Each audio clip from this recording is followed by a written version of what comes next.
یو موټی یو بدن یو تنده هیواد تل دې وي دا وطن دا ګلشن آباد یو موټی یو بدن یو تنده هیواد تل دې وي دا وطن دا ګلشن آباد بیا دې پرې رانشي شپې د وحشتو.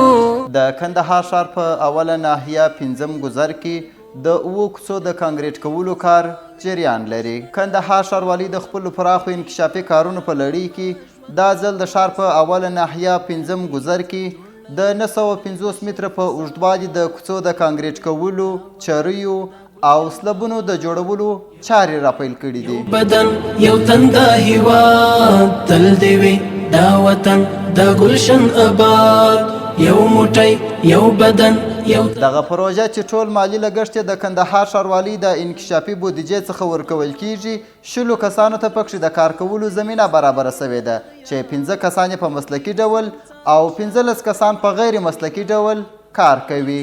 ټول تقریبا په دې کې 9 فرعي کوڅې دي او 2 عمومي کوڅې دي چې 950 متره په اوږدوالي باندې چرې جوړیږي او تقریبا 900 سلبونه دي او 950 متره مربع په مساحت باندې کانکریټي کوڅې جوړیږي. موږ د ښاروالۍ سره ډېر خوشحاله یو چې موږ ته دلته د کار زمینه برابره کړې ده. موږ د دې پخوا به موږ یوه ورځ روزانه وه او بیا به نه وه، اوس هم خپلې کوڅې جوړوو. عموما موږ ته روزانه راچاره ده. د نوموړي پروژې تر دې دمه 50% کارونه مخته تللي دي او پاته کارونه به د 2 میاشتو په موده کې بشپړ سي.